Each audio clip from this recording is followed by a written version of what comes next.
هام جدا لكل المتقاعدين. واش بصح كاينه شي زياده في معاشات ديال التقاعد؟ واش غتكون شي زياده غيعطوها للمتقاعدين؟ كاينه اخبار كتروج عند الناس كيقول لك كاينه شي زياده ما زياده، ولكن الحقيقه هي اللي غنتعرفوا عليها في هذا الفيديو هذا. كذلك اخوتي الناس اللي كتقول لك كاين التخفيض ديال الشروط ديال الضمان الاجتماعي باش يستافدوا من معاش شيخوخه التقاعد من 3240 نقطه الى 1320 نقطه. وكنت عملت واحد الفيديو كنقول لهم باللي هاد الشروط الجديده باقي ما بداوش كيخدموا بها او باقي ما بداوش العمل بها. بزاف ديال الناس دخلوا على التعليقات قالوا لي تينا غير كتخربق. لذلك اليوم ما شاء الله غادي نبين لكم بالدليل باللي الى حد الساعه باقي ما بداوش بها العمل.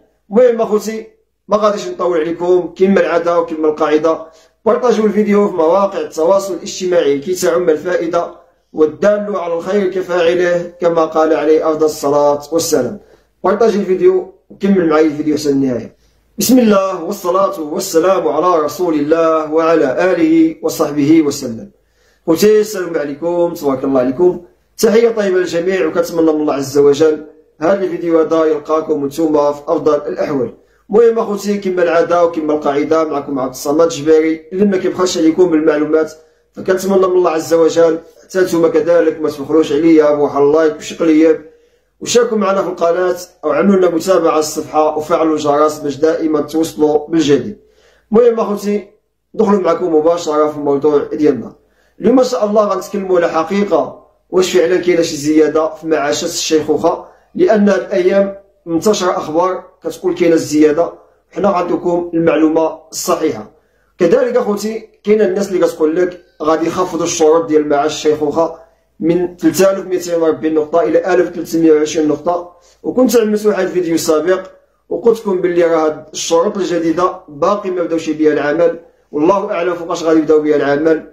وبزاف ديال الناس انتقدوني وقالوا لي انت غير كتخربق ولا انت ما عندكش المعلومات. المهم انتقدوني، وانا جيت ناكدكم بالدليل باللي راه الى حد الساعه باقي ما بداوش العمل بهذه الشروط الجديده.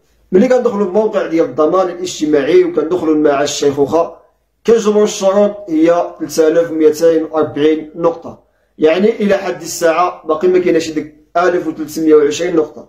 اذا كان بداو بها العمل كنت غتجبر ديك 1320 غتجبرها في الموقع ديال الضمان الاجتماعي، ولكن باقي ما بداوش بها العمل الى حد الساعه.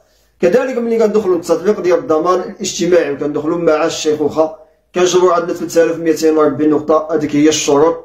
وملي كنجيو نشوفوا المسار المهني ديالنا كاينه يعني كما كتشوفوا معنا هذا الحساب ديالي عندي فيه يعني باقا 135 نقطه باش نكمل 3240 نقطه، يعني الى حد الساعه باقي ما بداوش العمل ب 1320 نقطه. يعني جبتكم الدليل. اما بالنسبه للناس اللي كيقولوا لي غير كتخربق، كنتمنى نكون انا غلط، كنتمنى نكون غلط ويدخل هاد الشروط الجديده تبقى العمل او لا يبداو ينفذوا هاد الشروط الجديده، فانا الهدف ديالي هي المصلحه ديال الناس، ولكن انا كنعطيك المعلومات اللي كاينه الان. المهم اخوتي بالنسبه للناس اللي كتسقسي على 1320 نقطه الى حد الساعه باقي ما كاين حتى شي جديد عليها، وان شاء الله نهار اللي غادي يبداو بها العمل راه حنا غادي نكونوا من السباقين اللي غادي يخرجوا ونقول لكم باللي راه بداو كيطبقوا ديك الشروط الجديده ديال التقاعد. اما بالنسبه للناس اللي كيسقسيو على الزياده، شحال من واحد كيقول لي واش كاينه شي زياده في معاشات الشيخوخه ولا لا. المهم اخوتي قبل ما نقول لكم واش كاينه شي زياده ولا لا، كاينه بعض الناس اللي تواصلوا معايا في الخاص وكيقول لك هاد الناس ديال التقاعد علاش ما كتكلموش عليهم، علاش ما كتوصلوش الصوت ديالنا، واش 1000 درهم ديال التقاعد كافيانا باش اننا نعيشوا في هذا الوقت هذا اللي يعني غلات فيه المعيشه؟ واش 1000 درهم تقدر تعيش المتقاعد اللي عليه مصاريف ديال المعيشه زائد يقدر يكون كاري والموده يعني الله يحسن لهم؟ شحال من واحد كيقول لي علاش ما تكلموش علينا وتدافعوا على الحقوق ديالنا وتشوفوا المعاناه اللي كنعانيوها؟ المهم اخوتي حنا الهدف ديالنا كنوصلوا الصوت ديالكم، حنا ما بيدناش شي حاجه الا اننا نوصلوا الصوت ديالكم. كنتمنى اخوتي فعلا من الحكومه تشوف شي حل وتعمل شي زياده بالنسبه للمتقاعدين اللي كيشبروا 1000 درهم، ف1000 درهم في هذا الوقت هذا راه ما كافياش. اما بالنسبه واش كاينه شي زياده ولا لا، إلى حد الساعة باقي ما كاين حتى شي زيادة، ولكن لحساب الأخبار والمعلومات اللي عندي أن المسؤولين يعني من الحكومة وكذلك من النقابات وكذلك مسؤولين ديال الضمان الاجتماعي كيدرسوا هذا الصندوق ديال التقاعد، وغادي يكون كاين شي تغيير، وكيقولوا إن شاء الله غادي يرفعوا المعاش ديال الشيخوخة التقاعد. ولكن واش غيطبقوا هاد السنة؟ واش السنة اللي ما جا؟ يعني العلم لله عز وجل. يعني الآن كاينة أخبار دابا حاليا، كاينة أخبار يعني معلومات صحيحة أنهم كيدرسوا ديك الشروط ديال الضمان الاجتماعي وكيفاش يرفعوا من الراتب ديال المعاش شيخوخة التقاعد، وكيدرسوا باش كذلك يطلعوا السن ديال التقاعد لأن عندهم مشاكل في الصناديق ديال التقاعد. فلذلك غتكون كاينة شي زيادة وغتكون كاينة شي تغييرات جذرية في صندوق التقاعد، ولكن إلى حد الساعة يعني الموضوع ما بين المسؤولين ديال الدولة وما بين المسؤولين ديال الضمان الاجتماعي والنقابات، وإن شاء الله أي جديد غادي تكون غادي ننقلوها لكم وغادي نوصلوها لكم. ولكن كاينة بعض الصفحات والقنوات كينشروا الإشاعات والأكاذيب وكيقولوا لهم في هذا الشهر اللي ماجي كاينة الزيادة، في هذا الشهر اللي ماجي كاينة الزيادة، ولكن ما كاينة لا زيادة لا والو.